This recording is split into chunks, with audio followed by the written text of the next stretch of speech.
It's easy to look at the medieval world and see it as completely alien to the one we live in today.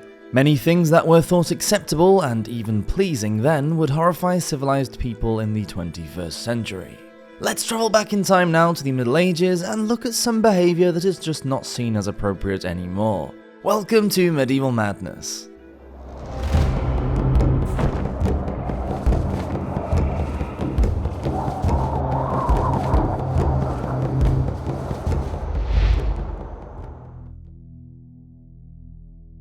A mean streak. It's not wrong to believe that a streak of violence ran through the medieval world. After all, there was usually a war going on between one faction or another, and it was the common men that made up the bulk of an army. So it's expected that most men could and would fight when they needed to, and many were adept at archery and swordsmanship. Almost everyone travelled with a sword or knife for self-defense. In Europe, there were huge expanses of nothing but countryside and woodland between isolated cities and towns where gangs of men could roam around committing robbery, rape, and murder for the most part unpunished. On the borderlands of Wales and Scotland, men would often have to defend their homes from invasion. This, along with a lack of policing and general lawlessness, made for a frightened, suspicious, and violent medieval society, one whose need for self-preservation had created a streak of violence a mile wide. It is not surprising that when medieval criminals were caught, the victims of their crimes wanted them to suffer the most horrific punishments imaginable, and the medieval authorities indulged them with sentences such as flogging, branding, maiming, and hanging. Even burning or boiling alive were considered acceptable. Today, we understand that the more heinous the crime, the longer the prison term should be, but for the medievals, a prison sentence was not enough. They felt no guilt when inflicting pain on animals, servants, or children. Bear baiting and bull baiting were enjoyed by the majority of men and women, and involved chained bears and bulls being beaten with sticks and savaged by large war dogs like mastiffs and the now extinct alauns. Cockfighting was considered a child-friendly game loved by both boys and girls.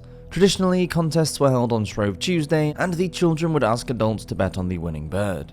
Children also enjoyed throwing sticks and stones at a tethered chicken and a lovely little game known as cockbaiting. In fact, in the Middle Ages, it seemed that any pastime that involved lots of pain, blood, and gore was popular.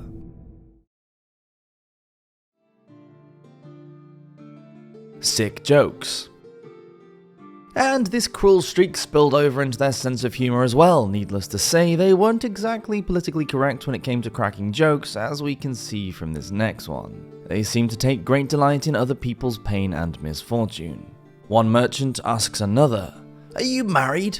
The second merchant replies, "I had 3 wives, but all 3 of them hanged themselves from a tree in the garden." The first merchant is quick to respond, "Pray to give me a cutting from this miraculous tree." As well as telling questionable gags, medieval men and women also loved a practical joke and took great delight in people injuring themselves. At Hocktide, which fell on the Monday and Tuesday of the second week of Easter, it was the custom to capture men and women and hold them until a ransom was paid. This fee was then given to the church. Women captured men on the Monday, and men captured women on the Tuesday. It is easy to see how this sort of behaviour could quickly turn violent and sexually aggressive. A noose might be laid out on the ground to capture any unsuspecting passerby who would be hoisted up by their ankles, often sustaining a serious injury as they bashed their head on the floor during the process. Any witnesses to this embarrassing spectacle would likely find it hilarious. Even the medievals thought that the tradition of hocking might be pushing things a bit too far. The Mayor of London banned the activity between 1406 and 1419. It was forbidden again in 1446 when Queen Margaret visited the city because the behaviour was believed to be too inappropriate and violent. Another sport involving what we would now think of as unwanted sexual activity was the Haxie Hood game.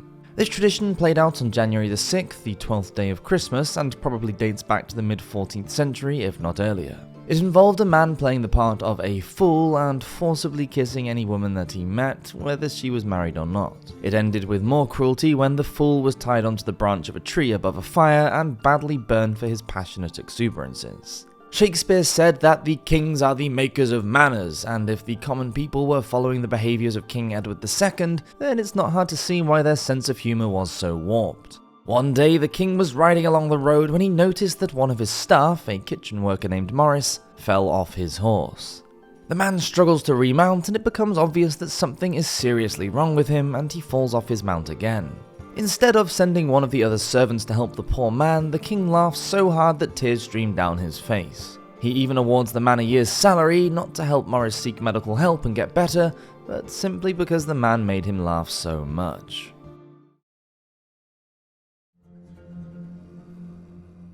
Happy families.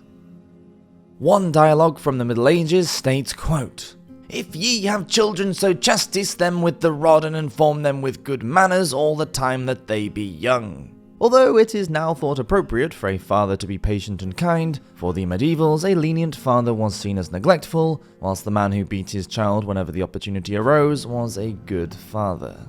Every beating was seen as a chance to instill fear of breaking the rules into a child. You must remember that at this time a child as young as 7 could be hanged as a thief. Women were also expected to physically punish their offspring. Written in the 14th century, the educational poem How the Good Wife Taught Her Daughter recommends that, quote, "If your child is rebellious and will not bow, or if any of them misbehave, then a mother should not curse them, but take a sharp rod and beat them in a row till they cry mercy and be aware of their guilt." For the medievals, accepting the fact that their child may die, probably even before its first birthday, as the infant mortality rate was so high, even for royalty, would put them in stark contrast to the parents of today.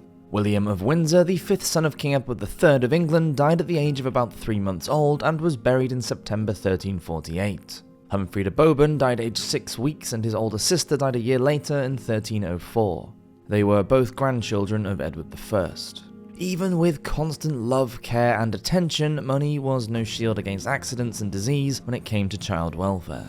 In wealthy households, children were hardly ever brought up by their parents from birth. They were handed over to a nurse and were given a separate household, hardly seeing their mother and father at all. A rocker or rockster would be employed and had the sole purpose of rocking the precious baby to sleep, which it seemed was too much like hard work for many affluent parents. The Percy family, Earls of Northumberland, who were lucky enough to have enough money to afford it, mention hiring a nurse and 4 rockers into their household ordinances of 1493. Once it came time to wean a baby onto solid food, the medievals would use a method that most of us would find pretty gross now. Today, weaning could happen any time between the ages of 1 to 3 years, but medieval children were still eating baby food up until the age of 7, when they were introduced to a more adult diet. Medieval babies were often breastfed for much longer than we would find usual today, some well past their 3rd birthdays. Baby food has to be soft and mushy so that the infant will not choke, and there were no jars of ready-made baby food or blenders in the Middle Ages. So the mothers, or nurse if the household was wealthy, would pre-chew the food before spitting it out and feeding it to the child. It's no surprise then that disease was spread so easily and that the mortality rate was so high. Later, a child would move on to pap, which was softened bread soaked in milk, egg yolk, or broth. Seemingly unaware of the hazards of strangulation, hanging an amulet or necklace around a baby or child's neck was also a thing. Apparently, it kept them safe from evil spirits, not that it would really matter if they were slowly choked to death in their sleep. They grow up so quickly. If little boys could avoid dying before their 7th birthday, then they would be regarded as being old enough to work. Medieval men were considered middle-aged in their 30s, and in some towns were chosen to serve on juries at just 12. They could marry from the age of 14 and serve in the military just a year later. Noblemen were often given high office at a very young age. In 1346, at the Battle of Crécy, Edward the Black Prince, eldest son of King Edward III, was given the command of the front line at the age of just 16. King Edward himself led an army into battle against the Scots at just the age of 20. It is ridiculous to think that a 16-year-old would be put at the head of an army during wartime today. For women, their middle age would have hit when they were about 25, as a woman in her mid-30s was considered to be growing old. Infant boys and girls were often betrothed, many girls were married by the age of 12, and in complete contrast with modern-day Europe, teenage pregnancy was highly encouraged. Lady Margaret Beaufort, mother to King Henry VII, was married in 1455, sometime between the ages of 1 and 3, remarried at the age of 12 to a man 12 years her senior, and gave birth to Henry at just 13. Cecil of France, daughter of Philip I of France, was married to Tancred, Prince of Galilee, in 1106. He was 30 years old, and she was just 8. Boys were also married young. Wenceslas II of Bohemia married Judith of Habsburg in 1285 when they were both aged 13. Most families thought it highly inappropriate to educate their daughters. There were cathedral schools and grammar schools for boys whose parents could afford to pay for an education. For those working on the land, boys would be expected to join their fathers out in the field at the age of 7, and girls would help their mothers with the household chores. Most children were sent off to complete an apprenticeship at the age of 12. Living in their master's household, they were provided with a bed, food, and clothing. Corporal punishment was generally accepted for both adults and children. Beatings, floggings, and whippings were not uncommon for the transgressor. Even at the highest social levels, children were sent off to other households. A knight's son would often be sent to complete his training at the home of another knight, who would have to ensure that the boy was well educated in physical combat and military tactics, and he would also be responsible for the child's discipline. It's hard to imagine a modern parent letting a child go and live off with another family for years, let alone allowing them to beat the child whenever they believed it to be necessary. Thank you for watching this episode of Medieval Madness. Please do subscribe if you're enjoying these videos. I'd love to hear what you think about them too, and I'll see you next week for another video. Have a great week. Cheers!